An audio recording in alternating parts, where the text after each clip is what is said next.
Chapter 4. Tinutulan ang pagtatayo ulit ng temple. Nabalitaan ng mga kaaway ng Juda at Benjamin na tinatayo ulit ng mga bumalik na bihag ang temple ni Lord na Diyos ng Israel. So, kinausap nila si Zerubbabel at ang mga leaders ng mga angkan. Sabi nila, gusto naming tumulong sa pagtatayo ng temple. Mula pa nung dinala kami dito ni King Esarhaddon ng Assyria, sumasamba na kami sa Diyos na sinasamba nyo at naghahandog na din kami sa Kanya. Pero sinabi ni na Zerubbabel, Joshua at ng mga leaders ng mga angkan, wala kayong karapatang sumali sa pagtatayo ng temple para kay Lord na aming Diyos. Kami ang magtatayo nito gaya ng inutos sa amin ni King Cyrus ng Persia. Tapos nun, diniscourage at tinakot ng mga dati nang nakatira sa lugar na yon ang mga Jews para mahinto ang construction. Sinuhulan din nila ang mga officials ng Persia para pigilan ang mga taga-Juda. Ginawa nila yon sa buong paghahari ni Cyrus hanggang sa time ni King Darius. Tinutulan ang pagtatayo ulit ng Jerusalem. Nung simula ng paghahari ni Xerxes, sumulat ng mga bintang laban sa mga taga-Juda at taga-Jerusalem ang mga kaaway nila. At nung si Artaxerxes na ang hari ng Persia, sumulat sa kanya sina Bishlam, Mithridates, Tabeel at ang iba pa nilang kasama. Nakasulat ang letter sa Aramaic at translate ito nung binasa. Ito naman yung sulat ni Governor Rehum at ni Secretary Shimshai kay King Artaxerxes laban sa mga taga-Jerusalem. Galing kay Governor Rehum, kay Secretary Shimshai at sa mga kasama nilang leaders, judges at officials ng Erech, Babylon at Susa na nasa lupain ng Elam, kasama ang mga taong nilipat at pinatira ng sikat at powerful na si Ashurbanipal sa mga city ng Samaria at sa iba pang parte ng probinsya sa west ng Euphrates River. Ito ang laman ng sulat nila. Mahal na King Artaxerxes, binabati po namin kayo. Kami mga servants nyo na nakatira sa west ng Euphrates. Mahal na hari, gusto po naming malaman nyo na bumalik sa lugar namin yung mga Jews galing sa mga bansang sakop nyo. Nakatira sila ngayon sa Jerusalem at tinatayo ulit nila ang masama at rebeldeng city na yon. Tinatayo na nila yung mga pader at inaayos na rin ang mga pundasyon. Mahal na hari, pag natayo ulit ang city na ito at natapos ang mga pader, hindi na magbabayad ng tax ang mga tao at liliit ang pondo ng kaharian nyo. At dahil may obligasyon kami sa inyo, ayaw po namin mangyari ito. Kaya sinasuggest namin na ipacheck nyo ang mga official records ng mga ninuno nyo. Malalaman nyo doon na mga rebelde ang mga taga-Jerusalem at dati pa nilang ginugulo ang mga hari at leaders ng mga probinsya. Mahirap talagang pasunurin ang mga tao doon, kaya nga winasak ang city na yon. Gusto po naming malaman nyo na pag natayo ulit ang Jerusalem at nagawa ang mga pader nito, hindi nyo na po makokontrol ang buong west ng Euphrates. Ito ang reply ni King Artaxerxes. Pagbati kay Governor Rehum, Secretary Shimshai at sa mga kasama nyo nakatira sa Samaria at sa iba pang parte ng west ng Euphrates. Tinranslate yung letter na pinadala nyo dito at binasa sa akin. Kaya inutos kong i-check ang mga lumang records at nalaman namin na matagal ng mga rebelde at kumakalaban sa mga hari ang Jerusalem. May mga powerful na haring namuno sa city na yon at sa buong west ng Euphrates na naningil ng tax. Kaya iutos nyo na ihinto ng mga taong yun ang pagtatayo ng city hanggang makagawa ako ng batas tungkol doon. Gawin nyo na agad ito para hindi makasira sa kaharian ko. Nung mabasa ni Rehum, Shimshai at ng mga kasama nila yung sulat ni King Artaxerxes, pumunta agad sila sa Jerusalem at pursahang pinatigil ang mga Jews sa pagtatayo ulit ng city. Nahinto nga ang construction ng temple sa Jerusalem hanggang sa pangalawang taon na paghahari ni King Darius ng Persya.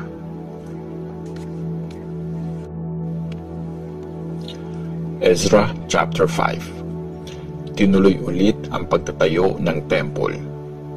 Noong time na yon, nagpahayag sa mga Diyos na nasa Juda at Jerusalem sina Prophet Agay at Zechariah na anak ni Ido sa pangalan ng Diyos ng Israel. Nung marinig yun ni Zerubbabel na anak ni Shealtiel at ni Joshua na anak ni Jehozadak, sinimulan ulit nilang itayo ang temple sa Jerusalem. Tinulungan sila ng mga prophet ng Diyos. Nung time ding yon, pumunta sa Jerusalem si Tatenai na governor ng west ng Euphrates, si Shethar-Bozenai at ang mga kapwa nila officials. Tinanong nila ang mga tao, "Sinong may sabi sa inyong itayo niyo ulit ang temple? Ibigay niyo sa amin ang pangalan ng mga workers niyo." Pero iningatan ng Diyos ang mga Jewish leaders, kaya nag-decide ang mga official ng Persia na wag munang umaksyon hanggat hindi pa ito na i-report kay King Darius at naghihintay pa sila ng sagot nito. Ito yung nireport nila sa hari. "Pagbati sa iyo, King Darius. Mahal na hari, gusto po naming malaman nyo na nagpunta kami sa probinsya ng Juda at nakita naming tinatayo ang temple ng dakilang Diyos. Malalaking bato ang ginagamit nila dito at matitibay na kahoy ang nilalagay nila sa mga pader. Masipag silang gumawa at mabilis ang usad ng pagtatrabaho. Tinanong po namin ang mga leaders nila kung sino ang nagbigay sa kanila ng permiso para gawin ulit ang temple.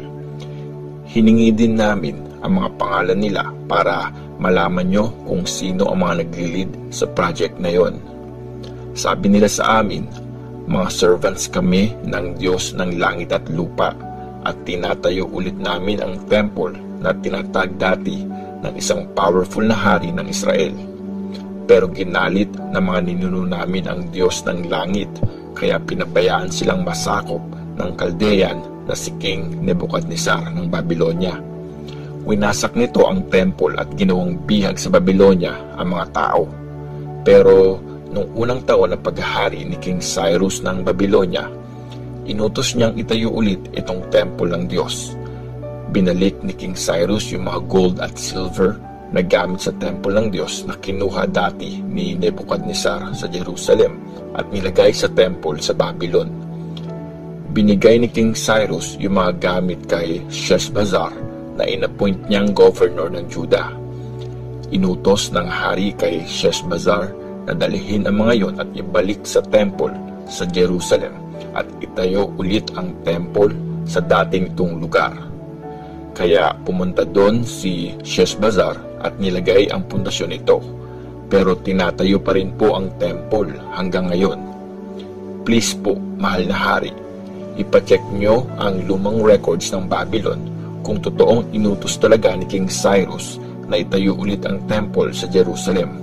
At sana po, ma-inform nyo kami kung ano ang magiging desisyon nyo.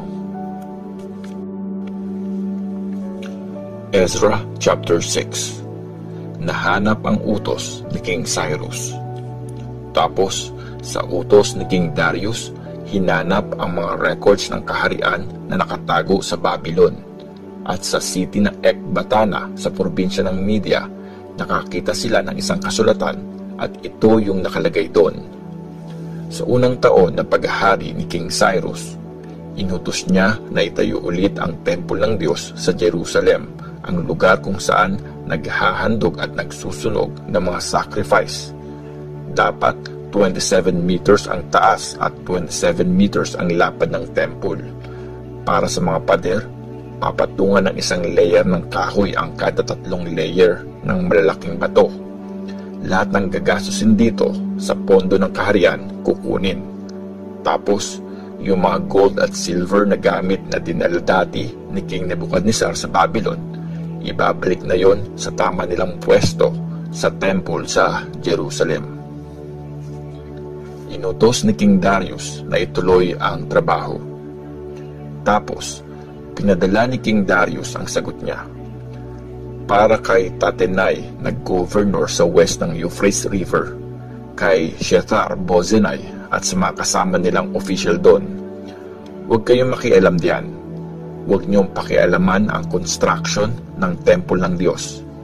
Hayaan niyo ang governor ng Judah at yung mga leader ng mga Diyos na itayo ulit ang temple kung saan yun nakatayo dati. Inuutos ko na tulungan niyo sila sa gagawin nilang ito. Dapat bayaran agad ng buo ang mga taong ito para hindi ma-delay ang trabaho. Gamitin niyo ang pondo ng kaharian, yung galing sa mga nakolektang tax sa west ng Euphrates. Tapos, ibigay niyo sa mga priest sa Jerusalem ang lahat ng kailangan nila. Yung mga batang toro, lalaking tupa o batang tupa na susunugin bilang offering sa Diyos ng langit. Pati yung wheat, asin, wine, at olive oil. Araw-araw dapat yon, walang palya. Gawin niyo ito para makapaghandog sila ng mga sacrifice na magugustuhan ng Diyos ng langit at para ipag-pray nila na i-bless ako ng Diyos, pati yung mga anak ko. Inuutos ko din na pag may hindi sumunod sa utos na ito, tatanggalan ng mahabang kahoy ang pader ng bahay niya, papatulisin ang dulo nun, tapos isasaksak yon sa katawan niya. Gagawin ding tambakan ng basura ang bahay niya. Ang Diyos ang pumili sa Jerusalem para doon siya sambahin, kaya pabagsakin sana ng Diyos ang sinumang hari o bansa na kukontra sa utos na ito, o kaya sisira sa temple niya doon. Akong si Darius ang nag-uutos at dapat itong sundin ng buong buo. Dinedicate ang temple. Sinunod nga ni na Governor Tatenai, Shethar-Bozenai at na mga kasama nilang officials yung lahat ng inutos ng hari. Tinayo nga ng mga leader ng Jews ang temple at mabilis yung usad nila kasi in-encourage sila ng mga prophet na sina Haggai at Zechariah na anak ni Iddo. Natapos nilang gawin ang temple gaya ng inutos ng Diyos ng Israel at ng mga naging hari ng Persia na sina Cyrus, Darius at Artaxerxes. Natapos ang temple sa pangatlong araw ng buwan ng Adar sa pang-anim na taon ng paghahari ni King Darius. Masayang dinedicate ng buong Israel ang temple. Nandun yung lahat ng mga priests, Levites at lahat ng mga bumalik galing sa pagkabihag. Para sa dedication ng temple, nag-offer sila ng 100 na toro, 200 na lalaking tupa at 400 na batang tupa bilang sacrifice. Nag-alay din sila ng 12 na lalaking kambing bilang offering para sa kasalanan, isa para sa bawat tribe ng Israel. Kinrupo din nila ang mga priests at Levites at binigyan ng kanya-kanyang gagawin sa temple sa Jerusalem, ayon sa nakasulat sa libro ni Moses. Ang Passover. Sa pang-14 na araw ng unang buwan ng sumunod na taon, nag-celebrate ng Passover yung mga taong bumalik galing sa pagkabihag. Nilinis ng lahat ng mga priest at Levites ang sarili nila ayon sa ritual. Tapos, nagkatay sila ng mga batang tupa na handog para sa Passover. Para yon sa lahat ng mga taong bumalik, sa mga kapwa nila priests, at para sa sarili nila. Kinain yon ng mga Israelites na bumalik galing sa pagkabihag at ng mga tumalikod na sa masasamang gawain ng mga nakatira sa lugar na yon at nagwo-worship na ngayon kay Lord na Diyos ng Israel. Sa loob ng 7 days, masaya nilang sinelebrate ang pesta ng unleavened bread. Tuwang-tuwa sila kasi dahil kay Lord, pinaburan sila ng hari ng Assyria at tinulungan sila nito sa pagtatayo ulit ng temple ng Diyos ng Israel.